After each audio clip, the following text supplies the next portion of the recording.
Okay, I think we're ready to go. Good morning to those of you who joined us before, and maybe we have a few newbies in the group, which I'm delighted about. My name is Marianne Roche, and I'm going to be talking this morning about the five wishes, which is a type of advanced directive that I think people should know about and would benefit by for themselves, for maybe some other loved ones, and maybe also particularly for their loved ones with disabilities, who they want to make sure during the time of a life crisis are being treated in the best possible way and in the most humane way and in the most compassionate way. Actually, this is a document about compassion, about self-compassion, and we'll be kind of interspersing that as we go through the document. So a little bit about the five wishes. It is an advance directive. It was developed by a gentleman, an attorney by the name of Jim Toohey, I'm sorry, who was the attorney for Mother Teresa when she was living. And for those of you who know anything about Mother Teresa, she was certainly somebody who was all about goodness and kindness to everyone, and compassion and gentleness and thoughtfulness. And Jim Toohey, who knew her obviously very well, wanted to have his own way of honoring her memory. And by developing the five wishes, I believe he's done that and done that heartily. Um, the five wishes not only is a typical advance directive, as you will see, and as you probably have already seen, but it also goes through those areas of care and concern during the end stages of life or during the time of a very serious illness, how you want other people to treat you, what you want other people to know about you, people that are close to you and people that may have met you for the first time. So that's what this is about. And as you will see in our next slide, um, and subsequent slides, this is all about ways to put your mind at ease in the event of a serious illness. And so we're not only suggesting that you do this, but maybe offer that this be done for other people that are in your family.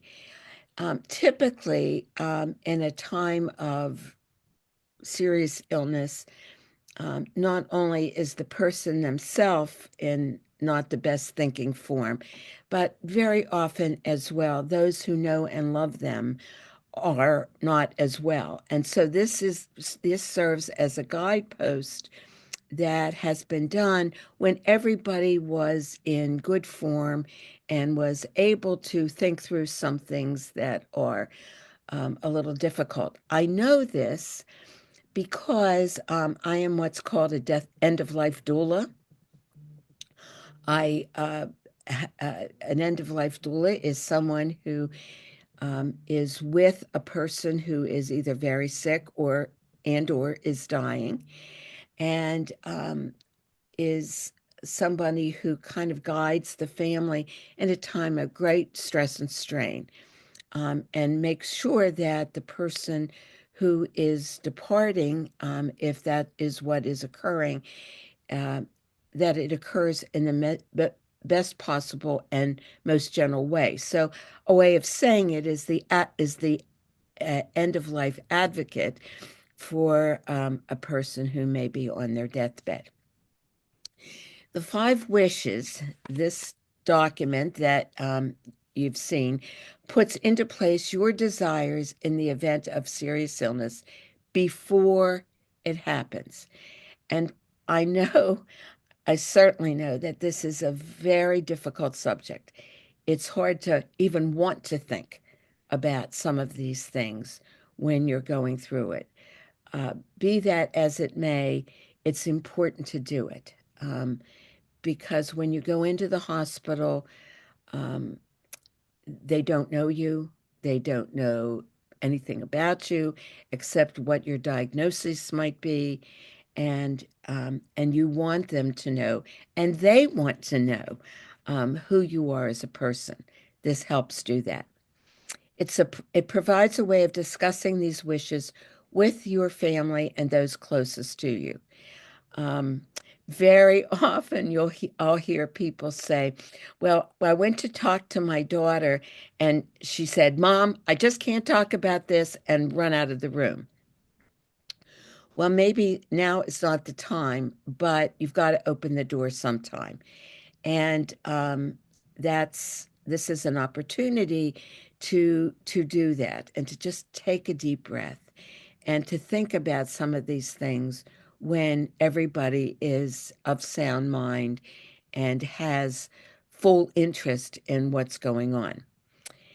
It also allows your humanity and the essence of who you are to be factored in, which is really important. And also, I guess because I've not only had family members with disabilities, but worked in the field of disabilities and still do, um, very often disability confuses medical practitioners. I'm not telling you anything you don't know. You've seen that for yourself. So this allows an opportunity for who this person is and is known to be and is loved to be, a little bit more available to those people who are, again, are meeting him or her for the first time. And not to belabor the point, answers questions about who you are and how you would like to be thought of and remembered. And um, so, what is important? Well, what's important is who is the person or persons that I want to make healthcare decisions for me. Now, this is very important. This is a very, it's in Monopoly, you can't go past go at a certain point. Okay. Well, you can't go past go unless you've really decided and they have agreed to be the person or persons who want to make healthcare decisions for me. As an end of life doula, and also being present when people with disabilities are on their deathbed, um, people get, of course, very emotional. You would expect nothing less, but you want to know and have thought through what that person would want and what in the best possible possibility uh, should be made available to them. Um, what is also important are the kinds of health care you want or don't want. Many people want life supports, even when the doctor says there's really not much more we can do for mom or dad or Jim or Tom or whoever. Um, and then what? Uh, so this document helps put that in place. Your wishes for how comfortable you want to be. That includes cleanliness, bathing, hair. I was present with a woman at Torresdale Hospital. I'm going to say it because they did such a beautiful, lovely job of making sure that she was her most dignified in the last couple hours of her life. And bathed just ever so gently. She was always somebody who had a thing about facial hair. And when we told the nurse that she always had a thing about facial hair, they made sure that all her facial hair was removed so she looked like she always did. It was just such a sweet and kind and thoughtful gesture and just did so much to, again, preserve her dignity and help those around her um, just feel a little bit more better about the closure that was about to occur. Um, and your wishes for both your loved ones and your healthcare team to know, obviously. So we're moving into the next slide, which is um, a little opportunity to think about yourself. So, you know that old adage about you can't take care of others if you don't take care of yourself. Well, self-compassion is a big, big part of that. You deserve to be treated well and tenderly when you are sick, and especially in the end stage of your life. Um, Addressing the five wishes simply takes the guesswork out of it. It puts other people at ease in a very vulnerable time and allows and creates a calmer and more soothing atmosphere. And as we go through this in the next slide, um, I just want to make sure that you have information about if you have a question. So today, what we're going to do together is to discuss the five wishes approach as an advanced directive. So I'm going to go through each step of it. Um, I would ask that you take notes. And if you have questions, please feel free to call me. As you know, we have set up across Pennsylvania in the next several weeks um, ways where people can come and bring their document, have it read through for completeness, um, to discuss any questions and concerns that you have. And in Pennsylvania, what is required is that it is signed by two independent people. So at each of these places where Visions for Equality and Pennsylvania Network people will be, they will be looking through your document. They will be assessing it for completeness. They will ask any questions that you might have or they might have regarding what it says. And then, fully complete, it will be signed by two independent people. And then you'll take it back home. We would suggest that you make several copies of it, one, one or two for your healthcare providers, the people that will be making healthcare decisions for you in the event that you cannot. Give a copy to your doctor and a copy to your lawyer and to anybody else who you think might want to have this information available to them. So um, there's certainly some homework attached to this, and we'll be ready and available to help you so that you feel as calm and as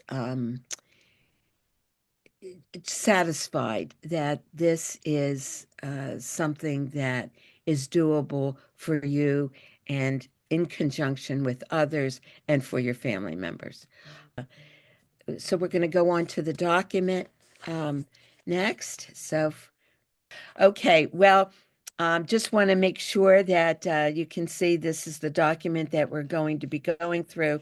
And let me just go through it one by one. So when we go through the five wishes, you can read through here what is the five wishes, how the five wishes can help your family, a little bit about the history, and uh, a little caveat on page 3 about, so what if in 5 years something changes? Well, in 5 years or 2 years or next year or next month, if something changes, you just rip up the document and prepare a new one. Again, you would have to have it co-signed and validated by two independent people.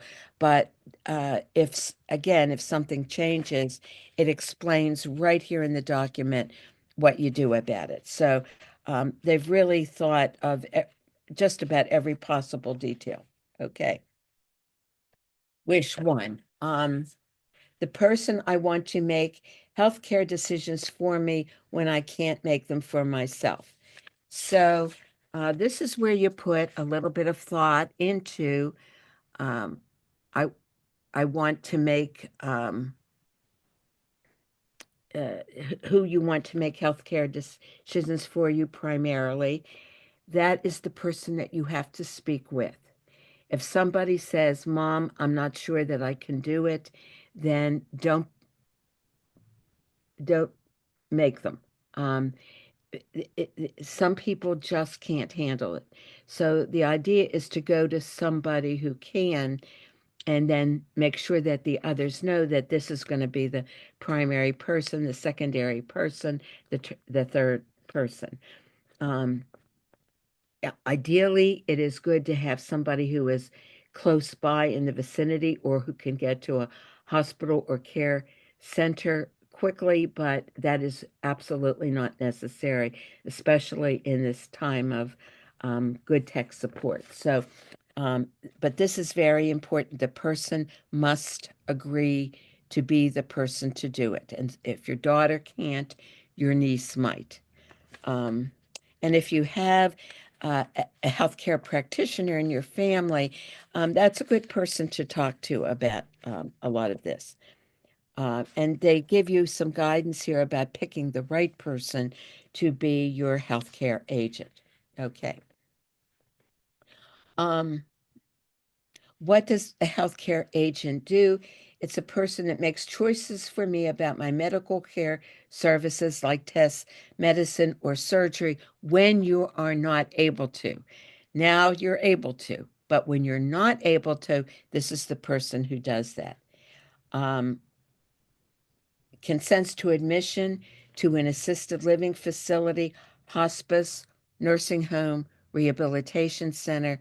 So again, this is a person that needs to know your wishes. Some people are highly allergic to going into out-of-home hospice. They want to die at home.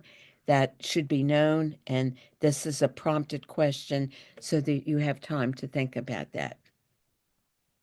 This is the person that makes decisions to request, take away, or not give medical treatments, including artificially provided food and water and any other treatments to keep you alive.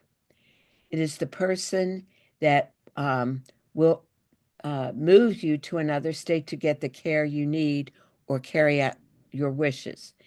It is the person who will take legal action needed to carry out your wishes. So, as you can see, a healthcare decision maker is a highly responsible uh, situation. And especially in circumstances where there is serious disagreement among family members or those close to the person, it's just the person that has the responsibility. So, choose them wisely. Um, uh, Extremely important and something you really need to care about. Okay.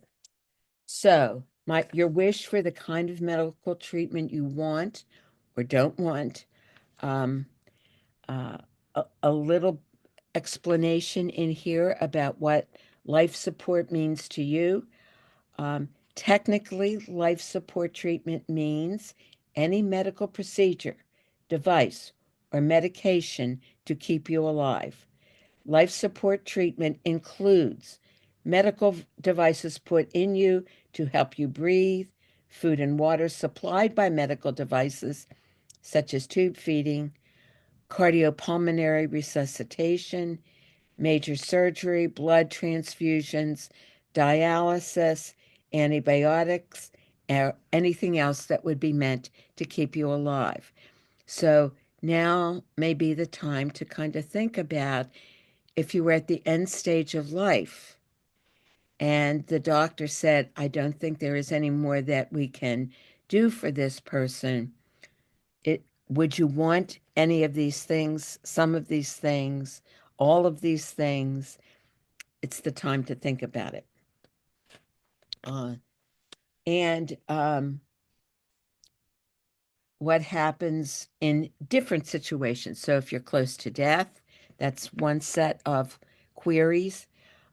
If you're in a coma and not expected to wake up or recover, that's another set of things to think about. If you have permanent or severe brain damage and not expected to recover, it's another set of questions. Um, and another condition under which you do not um, wish to be kept alive. And in this time where we are learning more about the death with dignity process, that is where you can make your end of life decisions known. So, for those of you who are not familiar, Death with Dignity is an organization that in different states, starting out in the West Coast, Oregon, I believe, and now available in both Delaware and New Jersey, when people get to the end stage, um, you can choose to, under a doctor's supervision and by your own uh, abilities, take something that will actually hasten you into a peaceful death. There is a lot of increasing support for that, for death with dignity. There are also a lot of people who oppose it, primarily people in the physical disability community who feel that they would be encouraged to do so against their wishes. So it's just something to know, and I'm just putting it out there. So if you see it, you'll know what it means. Okay. Wish 3, how my wish for how comfortable I want to be, and it allows you to cross out anything of these questions that doesn't resonate for you. Wish 4, my wish for how I want people to treat me. And here are some very important things like I wish to have my hand held and be talked to when possible. I wish to have others by my side praying. I wish to have members of my faith community told told that I am sick and asked to pray for me and visit me. I wish to have pictures of my loved ones around me. I wish to have my favorite music played around me. So you can stipulate all of these things or none of these things, but this provides you with an opportunity to have peace surrounding you in the way that you define it. Okay, that's wish 3. Wish 4. Wish 5 is what my wish for what I want my loved ones to know. And there are some areas here that are probes for things that you might want to say. Um, and there is a special part here which I'd like. How do you want to be remembered? What do you want people to especially remember about you and how you lived your life? Um, what it meant to have them in your life, any of those things that are near and dear to your heart, right in this document is an opportunity for you to put it out there in writing in a way that you may not always be able to do it in words. So hopefully that will help. It also asks questions about if you want a memorial service, and if so, what you would like to have included in it, um, what you want healthcare providers to know, and then a large space.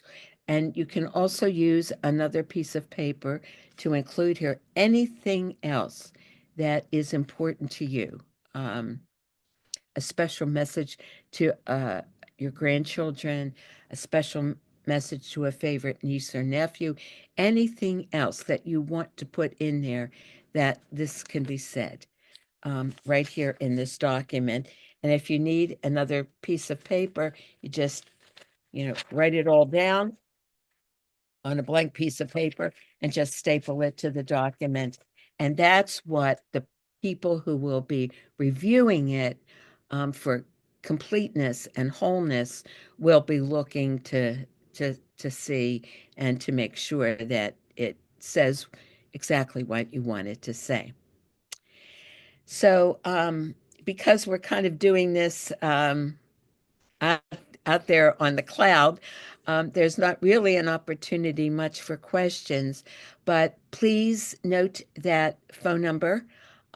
If you have a question, I'm only too glad to answer it. The first of the sessions will be this coming Friday from 12:30 to 5 at the Springfield Montgomery County Library.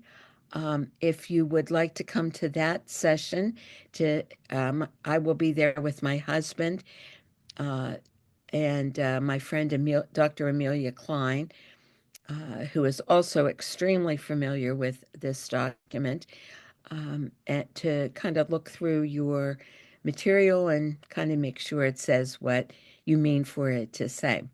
And I look forward to seeing quite a few of you on that day.